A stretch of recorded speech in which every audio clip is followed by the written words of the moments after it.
疫情一眨眼2年半了，大家还记得刚开始那会儿的新闻吗？我记得有一条就是动物占领城市，沙山羊占领小镇，老虎上街溜达，新加坡地标鱼尾狮雕像和一群水獭来观光。我突然想起一部经典科幻烧脑片，比新闻里的还狠。2035年，一场神秘病毒消灭了50亿人类，幸存者只能躲到地底，地标再次成为动物们的天下，它就是12猴子。科学家发现，病毒是1996年被一个叫12猴子的组织释放出来的。为了拯救人类，他们会定期派一个人穿越回去调查，但这个时光机性能不太稳定，经常搞错，正常人没人乐意去，他们只能从监狱里选了个倒霉蛋科尔。科尔经常梦到一个场景，一个倒地的男人和一个狂奔的女人，那是病毒爆发前他唯一的儿时记忆。跟行星似的往时光机里一塞，科尔回到过去后居然被捕了。原来时光机又出了毛病，把他传送回了1990年，满嘴1996、病毒、大灭绝这些神神叨叨的东西。科尔直接被送进了精神病院，他跟医生说有办法证明自己，只需要给科学家留的号码打个电话就行。医院还真打了，结果呢？结果对面黑人老嫂子一听就炸了，科你个棒槌学家呀，灶上还溜着馍呢，没事别打骚扰电话。没办法，只能先在精神病院住下来。院方给他安排了个特帅的导游杰弗里，这货是真有病，介绍这环境能把自己裤子介绍没了。他经常叫科尔一起看电视，正巧电视上在谴责动物实验太残忍之类的。科尔哪有心思跟他说这个，就随口说了声滚跃吧，累了，病毒爆发让动物占领地球吧。他是随口说的，但请注意杰弗里的表情，显然他当真了。我知道肯定有人看到这就会说我知道，但我有必要提醒你一下，放心有反转。总之杰弗里就跟见到亲人似的，还给科尔策划了一场越狱。只可惜科尔这副模样还没走出医院大门，就被一群人围了起来，一针下去又成了痴呆样。但这次傻眼的人是凯瑟琳他们，因为在密闭空间没有通风管，还捆着手脚的科尔居然消失不见了。他们当然不知道此时的科尔已经被科学家提审回了2035年，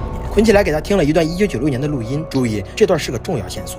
The Freedom for Animals Association on 2nd Avenue is the secret headquarters of the Army of the 1290. They are the ones who are going to do it. I can't do anymore. I have to go now. Have a Merry Christmas!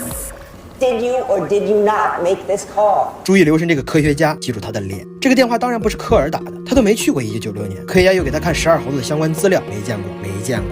等等，这个人不是杰弗里吗？既然认识，科学家决定再送他回去一次。但这个破时光机居然把他送到了1战战场，周围都不会英语就算了，屁股上还挨了发榴弹。陷入昏迷的科尔再次梦到了那个场景，但这次梦更清晰了。有个黄毛冲自己嚷了一声，他看清了是杰弗里。与此同时，真正的1996年才发生什么呢？6年前科尔凭空消失后，凯瑟琳开始对神秘学产生了兴趣，什么天启啊、末日之类的。他还举了个例子：1战时法军阵地上突然来了个光屁股男，一个字的法语都不会说，最后中了一枪，神秘消失了。演讲结束后，有个黄毛中年人找他签名，嘴上说是环境污染，人类活该之类的。凯瑟琳随便应付了2声，没戏搭理他就回去了。刚一上车，后头猛窜上来个人，帽子一摘，嘿，科尔！原来他从1战回去后，终于被正确传送到了1996年。他要挟凯瑟琳带他去找12猴子的总部。夜里科尔又做了次梦，梦又变清晰了一点，原来梦中的大美女就是凯瑟琳。其实凯瑟琳这会儿已经开始将信将疑了，更何况科尔真的在路边找到了12猴子的标志。此时烟雾中有个老乞丐说话了，他一眼识破了科尔的身份，自称也是穿越回来找病毒线索的。他说科学家在他们牙齿中植入了追踪器，所以能随时把他们抓回2035年。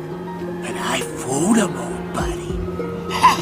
神经病啊！科尔半信半疑，没理老头。这时一回头，好嘛，这不12猴子总部标志的大猪头吗？经过一番良言物理相劝，几个小屁孩承认12猴子是极端环保组织，目标是拯救被虐待的动物们，而成立者也是现在组织的老大，正是杰弗里。那还等什么？直接去找他呀！凯瑟琳帮科尔取出子弹，此时他还没意识到这是一枚老式子弹，但他提醒科尔，杰弗里他爹是全世界最著名的病毒学家，你别乱来。晚上科尔独自一人来到杰弗里家，屋内正举办一场盛大晚宴。科尔终于明白了，当年自己在精神病院说人类灭绝之类的无心之谈，反倒让杰弗里觉醒了。他想从他爸的实验室里偷病毒，养蛊成超级病毒灭绝人类，搞了半天自己才是人类灭绝的帮凶，甚至是元凶。科尔失魂落魄地找到凯瑟琳，经过这么一折腾，看来未来结局已经注定，那还不如留在1996年跟凯瑟琳好好没羞没臊一把。他在水池里嚷嚷着不走了，但凯瑟琳一回头，科尔又被提溜回了2035年。哎，老头都提醒他了，牙齿里的追踪器不仅可以实时定位，还带声音监控的。万幸留在1996年的凯瑟琳终于发现科尔腿上的子弹是1战古董，赶紧查阅资料，终于认出来当年消失了的光屁股男就是科尔。现在他彻底相信了科尔的说法，自己去找了杰弗里他爹，说了12猴子和超级病毒杀死50亿人类的事。病毒学家立刻给实验室加强安保，严防死守杰弗里的坑爹行为，一切都妥当了。科尔就突然回来了，原来他说自己能直接把病毒带回来研究解药，到时候你管12猴子放不放毒呢，直接发药就行了。一通忽悠，科学家又把他送到了1996年，回来就把牙拔了，豁着牙花子跟凯瑟琳一通海誓山盟。为了以防万一，凯瑟琳还给当初那个号码打了个电话，想起来了吗？就是科尔在1990年没打通，2035年科学家却接到1996年的那个电话，一切准备妥当，两人一容一貌，准备远走高飞。他自己倒是认不出来了，可凯瑟琳这一头金发的，不就是他每天梦中的模样吗？前往机场的路上，他们看到一大堆动物园动物满街狂奔，很好。杰弗里他爹加强了安保后，12猴子没有可乘之机，偷不到病毒就只能干点解放动物园之类的破事儿，这也间接证明病毒灾难事件从此在时间线上抹除了。两人放宽了心，到机场后开始分头行动。科尔再次给那个号码打电话，说12猴子已经不放病毒了，还是饶了杰弗里他们吧。电话一挂，肩膀让人拍了一下，居然是他在2035年的狱友。原来科学家正是根据这通电话得知1996年的科尔正在机场，于是派他来找科尔，找他干嘛？让他转交一把枪，别的啥也不说，科尔不要还不行，否则的话他们就会杀了凯瑟琳，掐了他的鸳鸯梦。另一边，一个擦肩而过的男人引起了凯瑟琳的注意，脸熟吗？没错，就是他签名时神神叨叨末日必须降临的黄毛，而且他还有另一个身份，杰弗里他爹的助手。他手里的箱子有点诡异，出示了一些证件就可以不过安检，只是把里面的试管拿出来给安检员看，还大大方方给人闻了几下。凯瑟琳猛然醒悟，坏了，难道试管里就是超级病毒？科尔赶紧追了过去，想开枪阻止助手，这一闹腾引发了骚乱，可惜就差一步。警方先科尔一步，射出一枪正中科尔胸口，凯瑟琳狂奔而去，而这一幕给在场的一个小男孩幼小的心灵埋下了一颗难以磨灭的种子。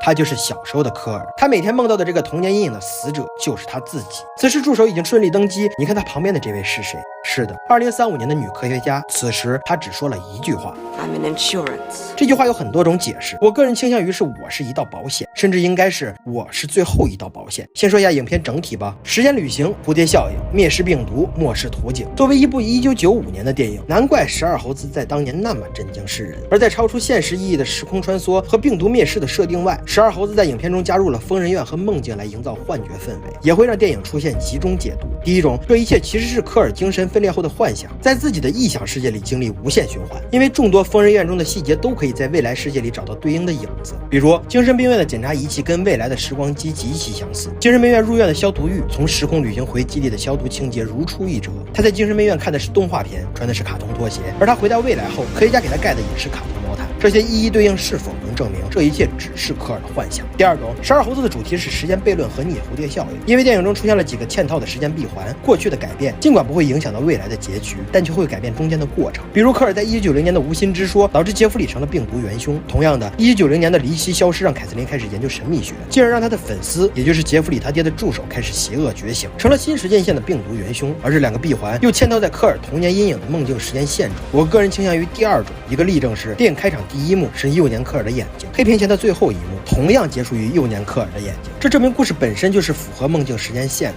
所以科学家就是最后的那道保险。自始至终他们要做的并不是拯救人类，而是要确保科尔目睹自己死亡后进入时间闭环，好让病毒被释放出去。也就是说，所谓的回到过去改变未来，真实目的只是确保过去要按过去的轨迹继续进行罢了，否则幼年看到自己被击毙就无法实现。至于科学家这么做的理由，电影中的一些细枝末节都可以看出。在未来，科学家是地底人类的统治阶层，地底人都跟科尔似的小脸蜡黄，只有他们细皮嫩肉，一看就享有某种特权，甚至回到过去消灭病毒的说法就是他们忽悠地底人最强有力的武器。回到作品本身，12猴子真正迷人的是什么？导演吉列姆说，这是一部迷人而聪明的剧本，讲述了一个让人困惑有关时间、疯狂和感知世界的故事，在支离破碎的背景中探究疯狂、梦境、死亡和重生。而12猴子的原作低，这是少了多重科幻装饰的文艺幻想。低的穿越者源自男主的梦境，很难说到底是他的意识在参与实验，还是实验本身就是他意识的一部分。这种模糊和迷幻给作品蒙上一层网纱，而透过纱布露出的萃取物绝对不是简单的我们无法改变过去，但我们可以创造未来，和过去无法挽回，未来可以改变，而是电影中提到的